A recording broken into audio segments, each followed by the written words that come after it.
actividad 1. Nada más para comentarlo, ya está ahí en el apartado. ¿Alguna duda? Esta es la actividad 1, faltan las actividades que vienen aquí y ya explicaremos cuando acabemos el tema, que sería la primera y segunda forma de Euler, qué consistirá esa actividad. Pero bueno, vamos a retomar el avance que íbamos. Ya se los paso. Entonces nada más era para acotar esa actividad pendiente y ya pueden ponerse Sí, de ya. acuerdo en cómo la van a lograr llevar a cabo. Pásese. Muy bien, ahora sí, retomamos. Hablábamos de la segunda representación de Euler y lo que era la reacción o la reactancia.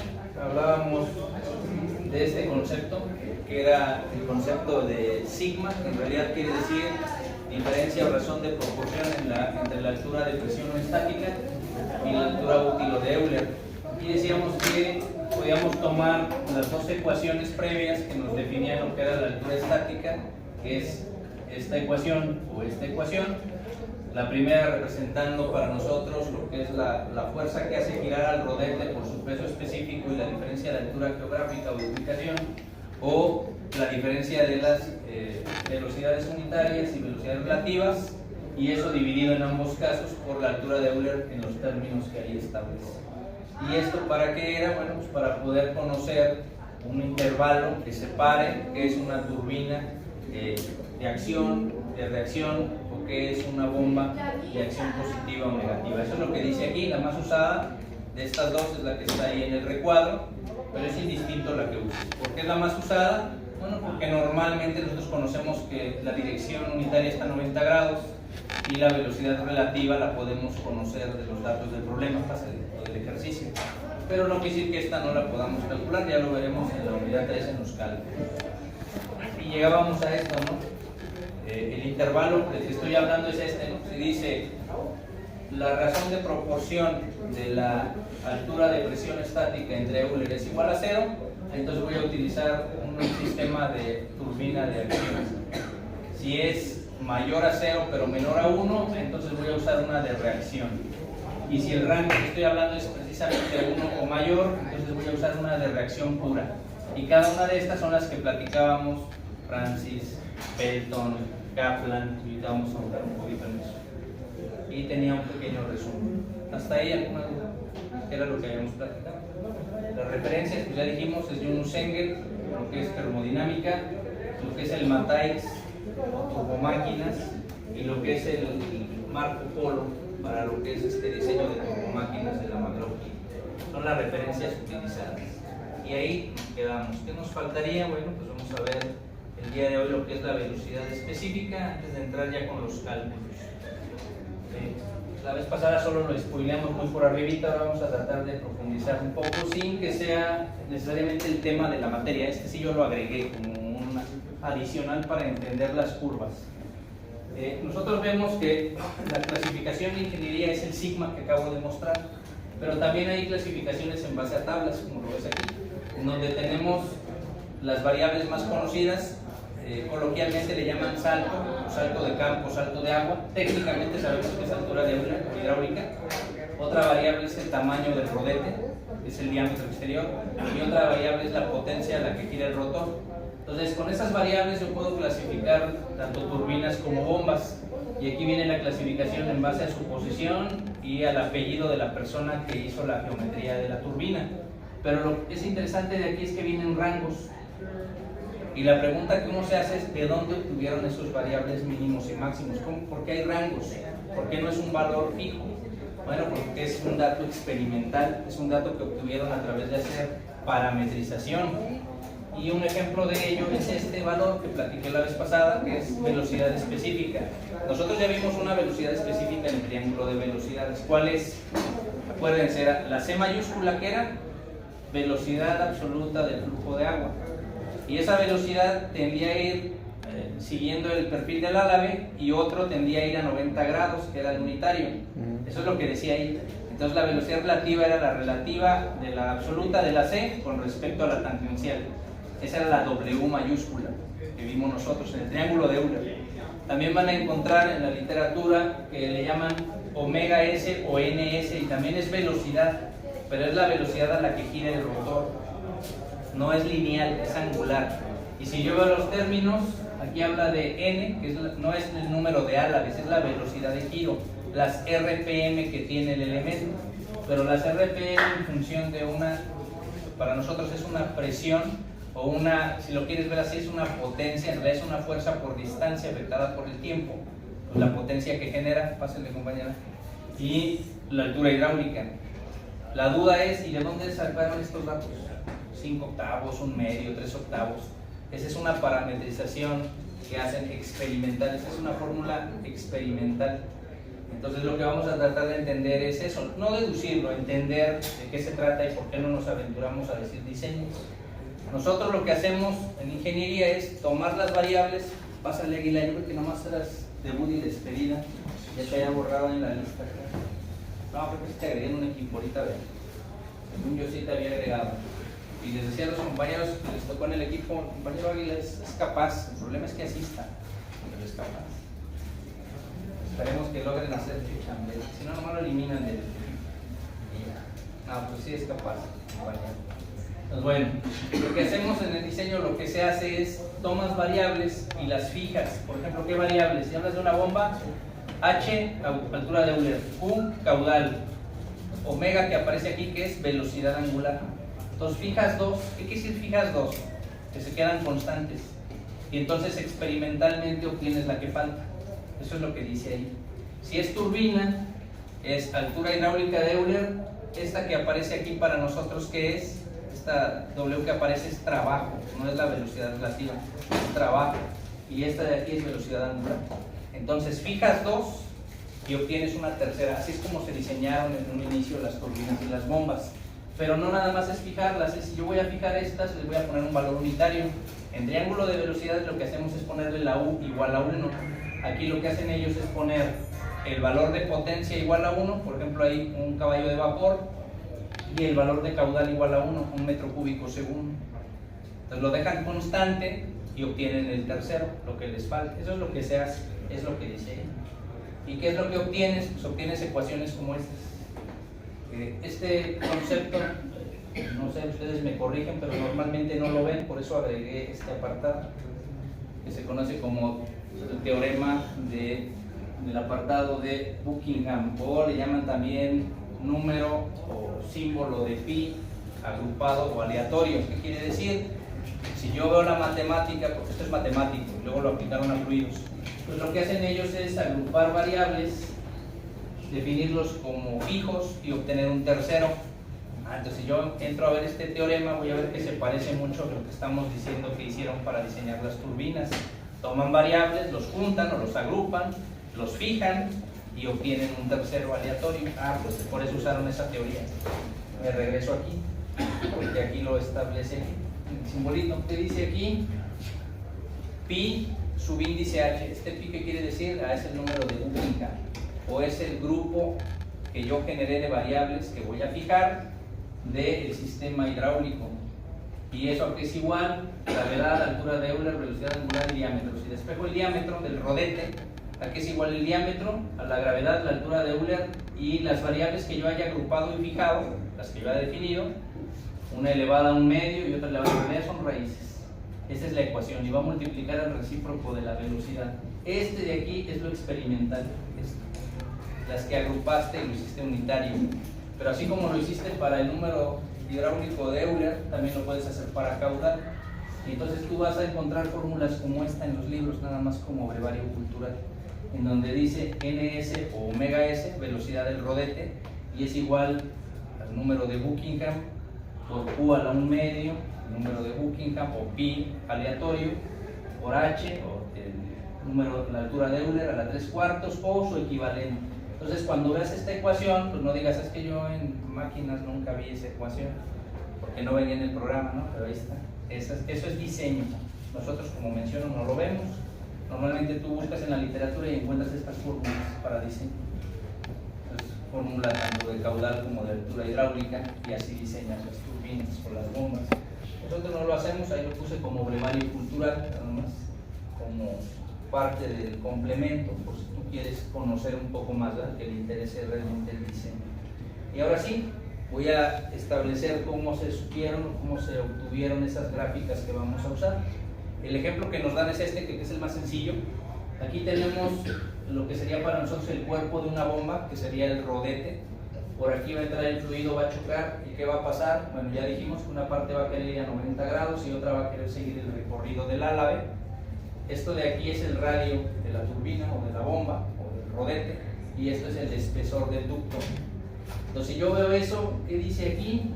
Dice que las variables hidráulicas que yo agrupe son iguales a la gravedad, la altura de Euler, la velocidad a la que va a girar el rotor al cuadrado y el diámetro al cuadrado. Es decir, dice aquí que eso tiende a que la gravedad y la altura de Euler es aproximadamente igual a la velocidad al cuadrado, velocidad angular por el diámetro al cuadrado.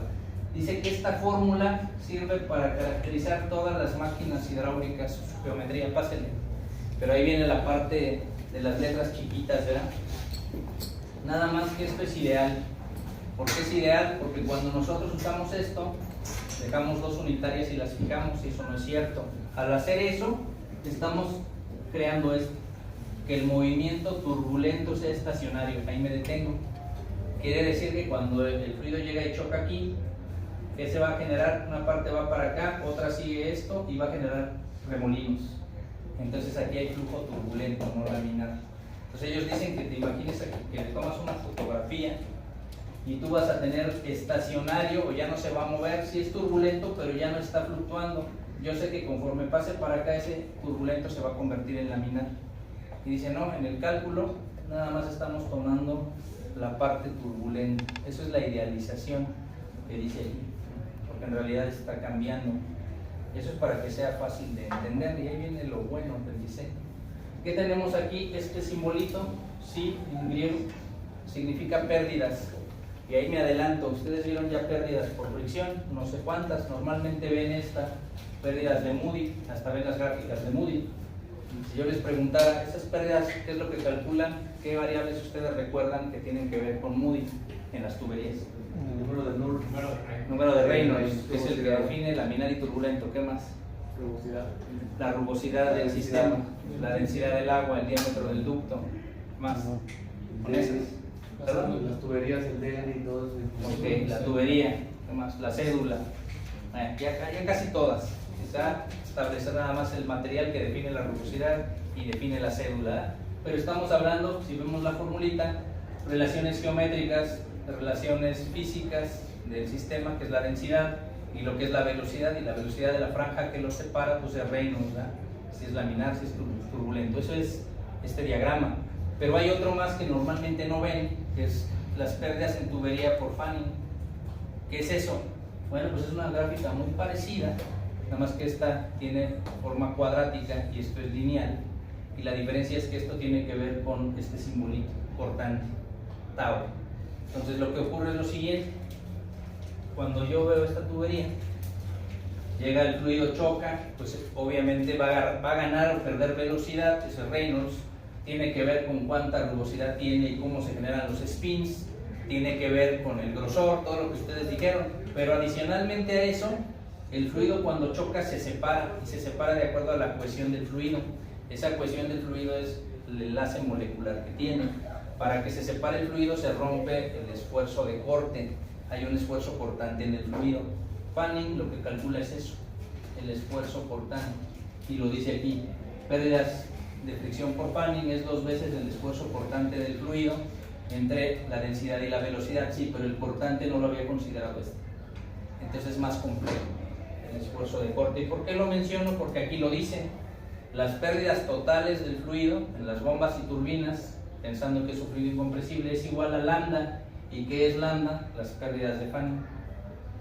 Y esas pérdidas las afecta por el diámetro del rodete entre B. ¿Qué es B? Pues en realidad no es el espesor de la turbina, pero se parece, de hecho aquí lo dice, es el radio hidráulico, y el orden o el valor es aproximadamente el ancho del conducto. Entonces toman ese valor como si fuera lo mismo. Es muy difícil calcular ese comportamiento hidráulico, pero dicen que es el espesor y esta es la velocidad. Entonces, ¿por qué es importante este concepto? Bueno, pues por esta explicación matemática de cómo se diseñan las turbinas y las bombas. Vamos a leerlo muy rápidamente. La relación de esbeltez o de división del diámetro del rodete y el espesor, cuando esta relación es baja o tiende a bajar, por lo tanto las pérdidas totales del sistema bajan, por lo tanto la velocidad lineal aumenta, por lo tanto el caudal aumenta. Y eso quiere decir que cuando el diámetro del rodete es menor, por lo tanto la altura hidráulica o útil de Euler es menor. Lo que quiere decir que la velocidad específica NS o WS es mayor. O sea, si yo quiero que la turbina genere más electricidad, necesito que gire más. Y si yo necesito que gire más, se tiene que cumplir esto. Eso es lo que está diciendo ahí. Y para que se cumpla eso, debes de tener una geometría establecida. Aquí hay un ejemplo. Es el mismo sistema que están mencionando. Si yo genero esta esbeltez, es más alto, el diámetro es más grande, la relación contra el espesor, pues lo que voy a obtener es un rotor lento. Conforme hago más chaparrito el ala del diámetro, entonces se vuelve más rápido el giro. Eso nos puede hacer equivocar experimentalmente, porque dices, pues esto está sencillo, pues hazlo lo más pequeño posible, voy a tener más velocidad, pero eso va a afectar el caudal. Y entonces tendría que ver las reglas anteriores de qué pasa con el caudal. Y aquí lo dice, la velocidad específica crece, pero siempre que el caudal aumenta. Entonces sí puedo hacer más pequeño el diámetro, pero el caudal debe aumentar, si no, eso no es cierto. Entonces ese es a lo que se refiere el diseño, la función, ¿verdad? Otro ejemplo que nos dan son las bombas centrífugas, porque la anterior eran turbinas. Para bombas también ocurre algo similar. No se alcanza a saber que están jugando con el tamaño de esta sección. Entonces, si la sección es más grande, también va a cambiar el comportamiento de caudal. Y lo que me dice ahí es que si el diámetro disminuye, lo que tú vas a tener es una máquina axial. ¿Qué quiere decir eso? Bueno, que el fluido va a ser paralelo a la salida y no se va a cumplir lo que decíamos acá. El fluido llegaba, chocaba, una se iba a 90 y la otra seguía. Ya no se va a cumplir eso, porque va a seguir la misma línea de acción, es axial, choca y lo hace girar, pero no lo desvía. Entonces ya todas esas ecuaciones pues no son aplicadas, es lo que dice ahí. Y bueno, lo que queremos acotar ahí como conclusión es que si yo varío la geometría, varía el rendimiento. Esa es la acotación. Y bueno, ¿qué tendría que hacer? Pues el modelado de eso. Aquí están las geometrías. Entonces no es diseño lo que hacemos, es selección. Esto ya está caracterizado y nosotros vamos a jugar con estas gráficas.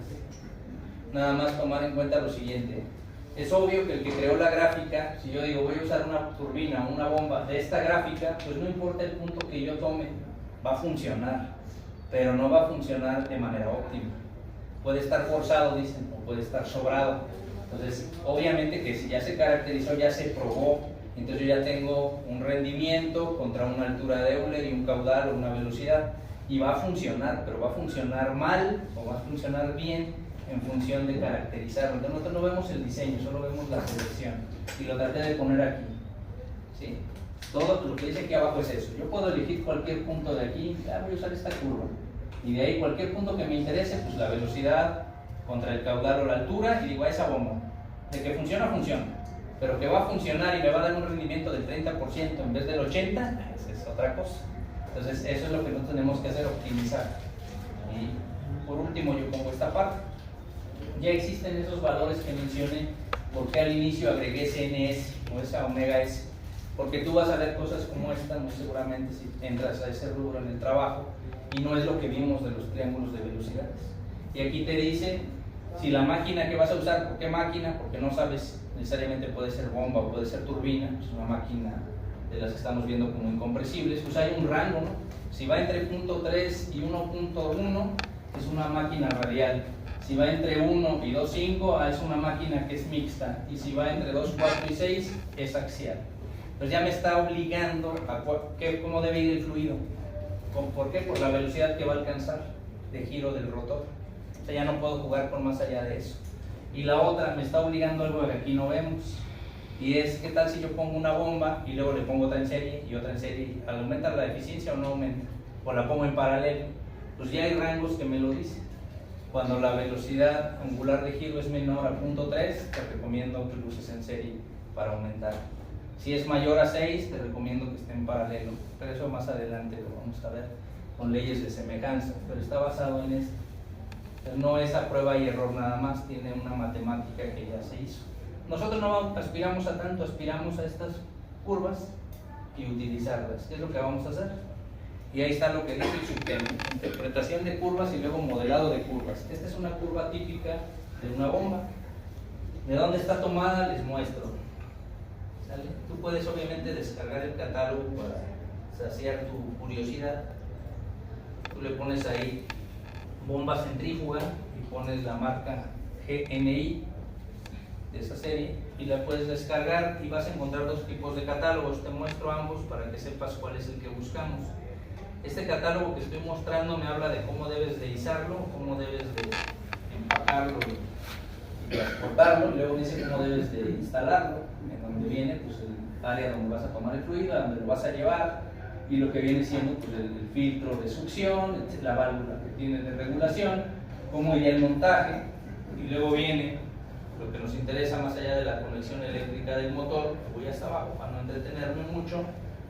Viene el datasheet, que es el dibujo técnico de la bomba, con las variables geométricas principales, y me dice, de acuerdo al tipo de bomba que yo quiero usar, pues ya está caracterizado, ya dice qué valores tienen las dimensiones, ¿no? La carcasa, la distancia entre donde succiona y descarga, todas las variables de aspiración, todas las variables de descarga. Este es un catálogo, no es el que nos referimos nosotros, pero lo puedes encontrar. El que nosotros nos referimos es el catálogo de curvas características de la bomba. Quizás los que están en mantenimiento el otro lo conocen. Dicen, ese yo los he visto, pero es más raro que hayan visto este. En donde está la misma bomba, de hecho la misma marca, no lo descargamos todo porque ya todo es en línea. Antes podías descargar el catálogo de 200 hojas con 200 modelos. Ahora tienes que entrar a la página, que aquí la red luego nos traiciona, y te va mostrando hoja por hoja la que quieras. Y solo te permite descargar de a 2 o 3. Entonces aquí nomás descargué 3 como ejemplo, y puedes ver que se parece mucho a la que vamos a mostrar. Entonces, ¿qué es lo que tiene? Pues para este modelo en particular que estamos utilizando, es este de aquí. Ahorita explicamos qué es cada término. Bueno, pues ya vienen unas curvas, por ejemplo, este tiene 3 curvas características, 155, 165 y 174 milímetros de diámetro, y tiene pues su comportamiento típico, ¿no? Entonces solo maneja esas para ese ejemplo. Nosotros vamos a ver de ese catálogo este ejemplo.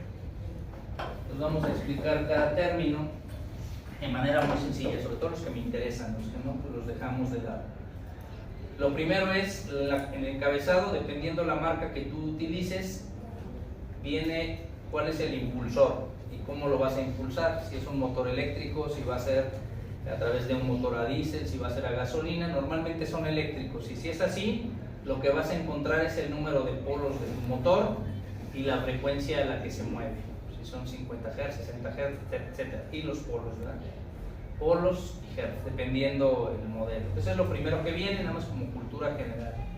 Después viene lo que sí nos interesa, la altura de Euler, altura hidráulica, técnicamente hablando. El proveedor le llama altura de impulsión, pero en realidad es la altura de Euler que vimos. Y esa es esta línea que estoy señalando. Y depende el catálogo y el proveedor, son las unidades. Aunque diga altura, es una presión. Entonces puede ser metros columna de agua, milímetros columna de mercurio, PSIs, pascales, son unidades de presión, aunque le llame altura, más para que lo tengan presente, que es la famosa, aunque le llaman altura de Euler, pues es la presión. Es obvio, yo quiero levantar el fluido de un punto A a un punto B, pues lo tengo que levantar una altura, pero para hacer eso tengo que vencer una presión, que es la presión atmosférica. Entonces en realidad es una relación de presión, ¿sale? Por eso es que ves aquí MSA, ¿no? Ese catálogo en particular es metro columna de agua, ese es este. ¿Qué más tenemos? Bueno, pues tenemos ahora sí las curvas características de la bomba. Esas las obtiene el proveedor experimentalmente en su empresa. Esa es la patente realmente. Son estas curvas, miren, esta curva, en este caso esa bomba que estoy mostrando tiene 4 curvas, 1, 2, 3, 4, son esas curvas. El que te mostré ahorita solo tenía 3, hay otros que tienen 2, otros que tienen más. Son las curvas características. Esa curva es la curva caudal, altura útil de Euler, QH le llaman, caudal Euler, ¿sale? Porque aquí está el caudal y aquí está la altura. Esas son estas curvitas, QH, estas que señalé. ¿Qué más tenemos? El diámetro del impulsor. es el diámetro del rodete, que se le llama impulsor. Ese está aquí. Por ejemplo, en estos dos que estoy mostrando, diámetro de 155 milímetros, que está aquí. Y hasta ahí todo es felicidad, todo es sencillo. Luego viene un concepto que la verdad no sé si conozcan, que es la altura positiva de succión, o le llaman altura de cabeza. En mantenimiento se le llaman altura de cabeza, por su traducción en inglés. Como no sé si lo conozcan, pues yo agregué una filmina. No, precisamente no lo hacía. Me han preguntado, digo, no lo saben. Hay que agregar. Lo agregamos, aunque se aburran, lo siento. Muy brevemente, porque esto es lo que nosotros normalmente conocemos, fluidos, cuando ves pérdidas. Entonces, a ti te hablan de este concepto, NPSH, y con dos subíndices, R y A. Entonces, R es el requerido y A es el admisible. ¿Pero qué es? Bueno, en su traducción, Net Positive Suction Head, o sea, altura neta positiva de succión a la cabeza. Esa es la traducción. ¿Pero qué quiere decir coloquialmente? Pues primero vamos a ver la imagen, a ver si se entiende. Esta imagencita que está aquí. Ustedes si han usado la bomba en su casa, si es que tienen, bueno, es que tengo oído, pero si tienen bombita de ese tipo, que es la bomba centrífuga tradicional, lo que ocurre es lo siguiente: tú pones a trabajar la bomba con el motor eléctrico, mueve el impulsor y trata de succionar el agua.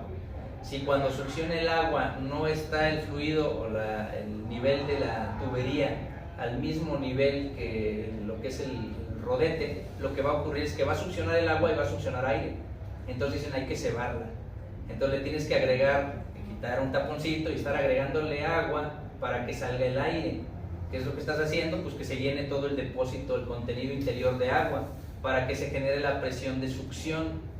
Lo que está ocurriendo es esto, por eso es que aquí exageran este sifón, que se ve aquí, esta tubería. Lo exageran para que veas que aquí hay fluido. Este es el fluido que tengo a disposición. Y aquí dice fluido requerido. Es obvio que este fluido debe llenar todo el sistema para que opere. No quiere decir que no opere, puede ser que hasta lo arranque aún con poquito aire, pero eso va a generar cavitación. Va a generar aire, va a generar burbujas, la burbuja va a tener una explosión, más adelante entro al detalle de la cavitación, y va a generar fallas en el motor. Lo ideal es que esté perfectamente llena de fluido, ¿sí? Pero puede llegar a operar con pequeñas cantidades de aire o de burbujas. Entonces, a lo que se refiere es qué cantidad de agua necesito y a qué altura para que no genere ese error. Eso es a lo que se refiere, si lo quiere entender. Técnicamente es eso, ¿no? La presión absoluta que requiere la bomba para trabajar. El fabricante te da un valor, cuánto requiere para que opere, y ese de dónde lo obtuvo, pues de su diseño y de hacer pruebas. Esta es la altura que yo requiero. De ahí hacia más lo que tú tengas, pero hacia menos nada. Entonces aquí te pongo el ejemplo, ¿no? Si tú logras hacer que opere, pues sí va a operar, pero vas a tener obviamente cavitación, y ese es un fenómeno indeseable en mantenimiento.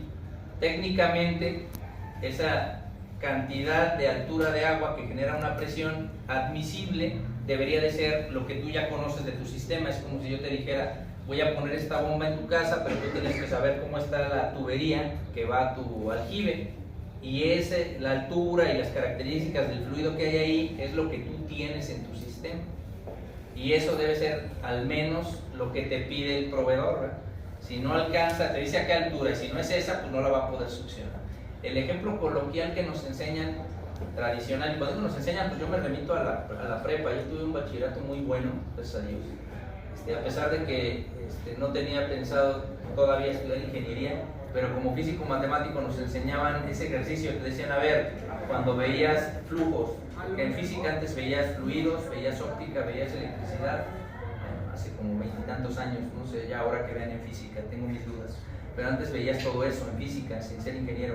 Entonces yo me acuerdo que te decían, a ver, pon un refresquito, llénalo al tope, ponle un popote, y luego corta el popote, succiona, y puedes llevarte el fluido. Velo cortando más, mientras esté en contacto con el fluido, sin problemas lo vas a poder succionar o aspirar, porque vences la presión atmosférica del sistema. Ese es el fluido del que dispones y la presión requerida, que sería la que tienen tus pulmones para llevar a cabo la extracción. Pero ¿qué pasa cuando el refresco tiene poquito fluido y el popote es muy largo? Pues si tú quieres sacarlo, tú vas a batallar. Si tu capacidad cardiovascular no es buena, si tu capacidad pulmonar no es buena, pues ya no vas a poder. ¿Qué es lo que está pasando? Pues que requieres más fluido o menor altura para poder hacerlo. Una analogía con eso, por eso lo puse ahí, es lo que ocurre con las bombas. No es que no opere, es que la estás forzando, está batallando para subirlo porque el cliente te dice cuánto es su requerimiento y el proveedor te dice mi bomba trabaja así.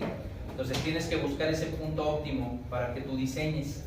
Y si no, pues sí lo puedes seleccionar, te vas al catálogo y agarro esta bomba. Sí, pero la vas a trabajar forzada. Y eso lo hace alguien que no es ingeniero.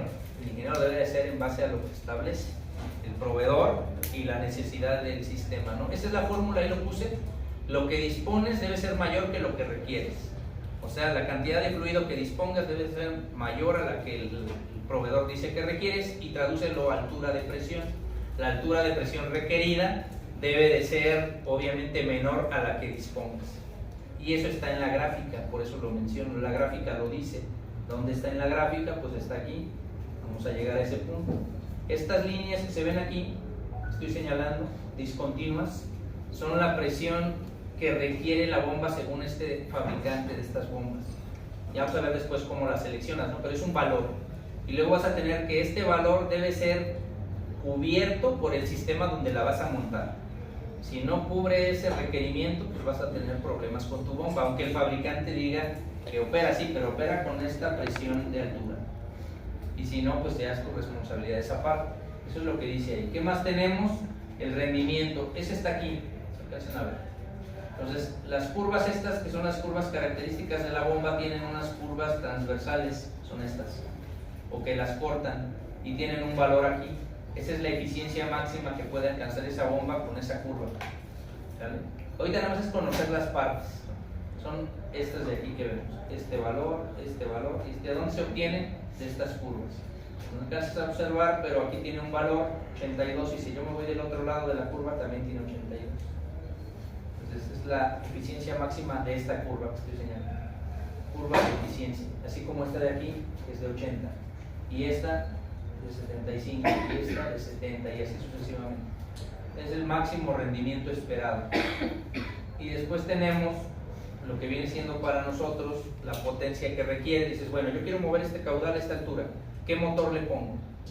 Entonces, ¿cómo sabes eso? Bueno, pues tú primero estableces en tu sistema cuál curva vas a usar, ya lo haremos en el ejercicio. Sabiendo qué curva vas a usar, por ejemplo, si yo voy a usar esta, que es la que voy a poner en el ejercicio, voy a usar esta de 155, yo establezco qué caudal quiero de todos estos que están aquí abajo.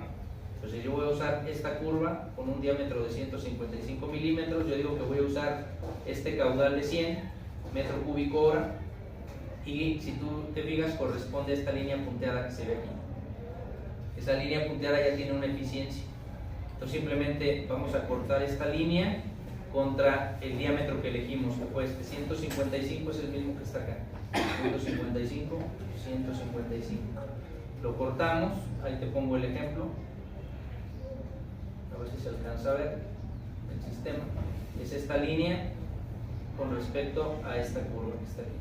Y de ahí va a trazar una horizontal y te va a decir cuántos kilowatts o cuántos vatios quiere dar. Bueno, ese es el ejemplo. ¿Qué más tenemos? Pues la velocidad a la que gira el rotor. La que decía ahí NS o omega S es esta, de esa bomba. Entonces ese es el ejemplo general, claro, hay que hacer una selección. Así es en general lo que tenemos. ¿Por qué digo en general? Porque hay unas más específicas, más detalladas, y hay otras más genéricas. Y no usamos todas las variables, dependiendo del proveedor. En los ejemplos, ¿cómo operamos? Spoileando lo que vamos a hacer mañana. Bueno, pues tú operas en función de qué caudal quieres mover y a qué altura necesitas moverlo. O sea, cuánto y a dónde, ¿verdad? Un ejemplo, ahí quieres mover 100 metros cúbicos en una hora y estableces cuánto lo quieres mover. O sea, 6 metros columna de agua, 6 metros de altura. Y ya elegiste que vas a usar una bomba, que es una bomba centrífuga de esta marca. Ya tienes la hoja del catálogo y vas a elegir, esa es la hoja del catálogo, que es la que estábamos viendo, y vas a elegir cuál sería el diámetro óptimo y cómo me va a responder mi bomba. Entonces tienes que elegir un diámetro de rodete, el que quieras. ¿Cuáles diámetros? Cualquiera de estos que estoy señalando, el que quieres. Yo hago la prueba con este, el de 155, por ejemplo, quiero usar este rodete. Entonces, si yo quiero usar este rodete, procedo a leer la gráfica. Yo digo, ok, voy a utilizar ese rodete porque es el que cumple las características. ¿Cómo lo sé? Yo agarro el caudal de 100, que es este de aquí abajo, está en metro cúbico hora, porque arriba está en litros por segundo. Busco aquí los 100, es este trazo una horizontal. Busco aquí la altura de 6 metros columna de agua, trazo una horizontal, ahorita los voy a poner con flechas. Y donde corte va a estar próximo a una curva, yo sé que es esta curva, ¿sí? Pero porque ya había hecho el trazo. Tú tendrías que hacerlo con las flechitas como yo lo hice ahorita. Que pongo esta flecha y la pongo en rojo, pongo esta otra flecha y veo en qué punto inciden y veo a qué curva se parece. Aquí coincide exactamente con esta curva, pero ¿qué pasaría si hubieran coincidido aquí abajo?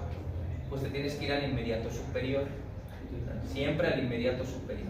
Entonces aquí coincidió que es exactamente esta curva que corresponde a un rodete de 155. También pudo ser que te diera aquí así donde estoy señalando, pues te tendrías que ir a esta de acá, a este diámetro, y así sucesivamente, al inmediato superior de las prestaciones que tú requieres. Entonces ya sé que es esta curva, en este ejemplo. Entonces si yo tengo esa curva, ya sé que diámetro de rodete 155 según el proveedor.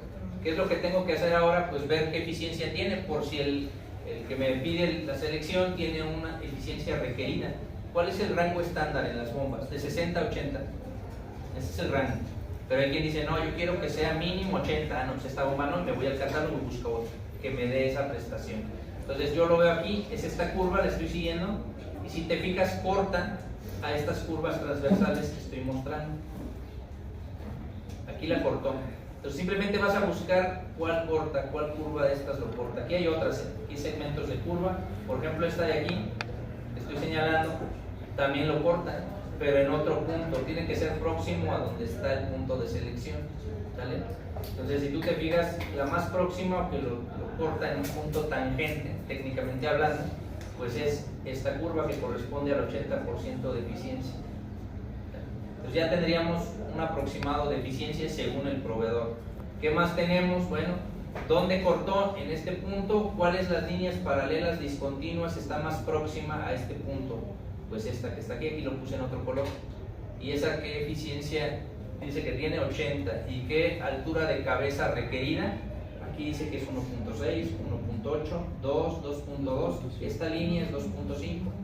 Entonces de ahí yo ya sé que yo requiero, cuando la monte en el sistema donde vaya a trabajar, yo requiero que haya más de 2.5 metros columna de agua, de la cual pueda tomar. Si no tiene ese valor, no va a poder funcionar la bomba. Entonces yo aquí lo pongo nada más como requisito. Debe ser al menos 2.5. ¿De dónde supe? De aquí. Debe ser mayor, donde yo lo vaya a montar. ¿Qué más tenemos? Bueno, si yo prolongo esa línea, ya dijimos que el rodete es de 155. En esta gráfica tenemos otra curva que es la curva de caudal contra presión, que son estas que estoy señalando, caudal-presión, y buscamos el rodete de 155, es este. ¿Dónde corta a esa altura de cabeza? Pues lo voy a cortar aquí. Y aquí voy a trazar una horizontal y me dice el motor eléctrico que le voy a montar de cuántos kilowatts. Es de 2 kilowatts. Bueno, ese es el otro dato, ahí te señalo cómo. Hay que buscar esa curva, caudal-presión, del mismo diámetro de rodete, y ya te dice cuánto es lo requerido. La velocidad angular del rodete, pues ya sabemos que es 1450, y lo demás pues ya es fácil. Así se interpreta la gráfica. Pues eso no es lo difícil de interpretarlo. Lo que es laborioso es obtener la ecuación cuadrática que represente la ecuación del sistema. ¿Cómo la obtienen? Hay muchas maneras. Entonces ahora sí, si yo dije que era esta curva, ustedes pueden irse a su GeoGebra, por ejemplo, copiar esta imagen y ubicar puntos en el espacio y que te arroje la ecuación cuadrática que representa algo parecido a esta curva. Yo lo hago en Excel. Entonces eso es lo que me pide y después lo hago en EPANET, ¿verdad? ¿Por qué no digo con EPANET todo? Porque EPANET está limitado a cierta cantidad de curvas, y cuando la curva no está dentro del rango que maneja su base de datos, tú la tienes que hacer a mano. Entonces la tendrás que hacer con otro método, Excel o el que sea. Y bueno, obviamente que cuando la empresa ya se dedica a eso, pues ya tiene el software, pero cuando no, pues hay que hacerlo a pie. Entonces, nada más es la interpretación de la curva, pero el programa dice que el estudiante es capaz de generar la optimización de la bomba en función de curvas características de bombas.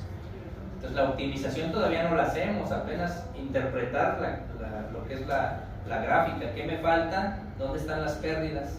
voy a igualar la ecuación característica de esta curva contra las pérdidas. Eso es lo que van a hacer. Aquí, para hacerlo más sencillo para ustedes, pues yo siempre les doy la ecuación de pérdidas, la ecuación cuadrática, pero a título personal, eso es algo en lo que estamos quedándonos cortos. En la materia previa a esta deberían de saber obtener la ecuación cuadrática, para que entonces sumen lo que ya sabían con lo que ven aquí, las igualan y ya obtienen la hoja. Pero digamos que vamos a ver la mitad que nos corresponde, porque no del tiempo. Entonces ahí está la misma gráfica que pueden ver ahí y cómo la interpretamos nosotros. Muy brevemente voy a spoilear mi proceso, que es muy debatible que ustedes digan, no, yo lo voy a hacer de otra manera. Ah, bueno, está bien. ¿Yo cómo lo hago? Si yo ya dije que voy a usar esta curva, le estoy señalando, ¿cómo lo hago? Pues elijo 3 puntos, uno inicio, uno en medio y uno al final, aleatorios los que yo quiera. Entonces yo ya elegí 3 puntos, nomás como ejemplo les pongo cuáles. Yo elegí este punto, ese tiene un caudal y una altura, aquí está, caudal y altura. Elegí un segundo punto, ese que está ahí, este punto tiene un caudal y una altura, aquí está. Y elegí un tercer punto, tiene un caudal y una altura, aquí está. ¿De qué curva? De esta curva, que es la que estábamos platicando. Entonces, ¿qué hago? Pues elegir puntos iniciales, intermedios y finales. Y después trato de recordar esta curva que se parece a, es una cuadrática. ¿Y cuál es la ecuación de una cuadrática? Y aquí la pongo como acordeón. La cuadrática que representa la altura que tengo yo de Euler es igual si dejo, acuérdate, dejas uno fijo y el otro variable, la cuadrática. Entonces, ¿cuál estás dejando fijo? El caudal. ¿Cuál va a variar? La altura. Entonces aquí dice, la altura de Euler en metro columna de agua es igual al coeficiente A por el caudal al cuadrado más el coeficiente B por el caudal más el coeficiente C. Y la primera pregunta que hacemos es ¿cuáles son los coeficientes? Pues en el caso que yo estoy usando son la altura de Euler, que son mis coeficientes. Aquí están. Y aquí lo que yo tengo, estoy señalando la primera columna, es el caudal al cuadrado. Y lo que yo tengo aquí es el caudal lineal. Y para tener una matriz de 3×3 le agrego una columna de unitarios. Para tener una matriz de 3×3. Entonces yo ya puedo multiplicar el caudal al cuadrado, el caudal lineal y la constante 1 por el coeficiente A, B y C. Matriz de 3×3 por vector columna. Y eso lo hago en Excel, por eso se ve una imagen recortada del Excel. Y yo utilizo multiplicar matrices, multiplico este por este. ¿Y qué me va a dar? Este resultado. Y ese resultado yo le digo, ya lo tengo, ahora inviértelo o reacomoda, pues es una matriz inversa. Y si lo reacomoda me va a decir cuánto vale A, B y C girados. Entonces yo lo voy a hacer obviamente, pero quiero que sepas cómo se hace, ¿no? Le pido la matriz inversa y me da los 3 coeficientes. ¿Y qué hago después? Pues nada más sustituyo en mi ecuación esta y dejo una incógnita, puede ser la Q, puede ser la H. Como yo planteé el sistema, mi incógnita va a ser directamente la H. Elijo un valor de Q que sea diferente a los que están en la cuadrícula o el grid, diferente. Por ejemplo, de aquí a aquí, si tú te fijas, cada segmento está de 2 en 2, porque es 0, 2, 4, 6, 8, 10. Va de 2 en 2. Entonces, si yo quiero un caudal de 1.5, no lo hay en la gráfica. Si voy a un caudal de 5.5, no lo hay. Entonces, yo puedo ya usar mi parametrización matemática, sustituyo el valor que yo quiero y me va a dar la altura. Y ya no necesito la curva. Para eso sirve la parametrización y ya tengo la ecuación característica. Eso es lo que vamos a hacer. Obviamente que tú puedes caracterizarlo como lo aprendiste en matemáticas. Yo lo que digo es simplemente, tengo esta curva, tú dime a qué ecuación cuadrática equivale esa curva. Necesitamos esa ecuación. Ya, esta es la primera etapa es interpretar la gráfica, que es esto. Ya interpretamos la gráfica. El segundo es parametriza la curva por el método que conozcas. Y la última parte, pues es calcularlo, que es esto. ¿Qué es lo que vamos a calcular? Pues tú tienes este apartado, esto que está aquí, son las pérdidas que ya deberíamos de conocer, que en realidad nos van a dar, que es esta ecuación. Y esto que está aquí es la curva que ya parametrizamos, que es esta ecuación. Y lo que hacemos es igualarlas. Y después por resolución matemática, que puede ser la cuadrática, puede ser simultáneas, puede ser derivación, pues obtienes cuánto es el caudal óptimo, es decir, que necesitamos saber este puntito, cuánto vale. Caudal caudal contra altura óptimo cuando se cruzan esas curvas. Y eso es lo que estamos haciendo. ¿Y cómo lo hacemos? Pues igualamos las dos ecuaciones, despejamos, obtenemos Q y ya sabemos el punto óptimo. ¿Cuál es el problema que yo veo? Pues que este dato no lo conocemos, pero vamos a proporcionar. Y el otro es, ¿sabes parametrizar las curvas? Es lo que estamos haciendo. Pero realmente está sencillo. Fácil. Es el ejemplo. Realmente el programa me diría, haz ese ejercicio. ¿Cómo? Si no conozco las gráficas, no conozco la parametrización, no conozco las pérdidas, pues estamos haciendo ese reprise para que te dé un panorama de lo que es la selección de ingeniería en base a curvas. Esa es la selección. Entonces está sencillo porque yo les voy a dar, para que no se preocupen, este dato, sea en su evaluación, o sea, este dato yo te lo voy a dar, pero este sí lo necesitan saber obtener ustedes por el método que quieran, ¿no? Y vamos a ver dos, y ya ustedes el que dominen, porque siempre hay quejas. No entendí, que está muy difícil, que mi Excel es diferente, téngalo como puedan, ¿no? Yo te explico aquí cómo lo hago yo. Y ya, si no te sirve ese método, demanda que te digo matemáticas y obténlo por el método que tú quieras, no pasa nada. Y ese es el subtema en el que vamos, esa es la aplicación real. Y ahí vamos, apenas vamos yo diría que a 3/4. Mañana vamos a ver la parametrización y la solución del ejercicio. Entonces, para que tengan una idea, si tienes tu computadora y lo quieres hacer en Excel, adelante. Yo lo voy a ir haciendo, te voy a mostrar. Listo, pues ese sería.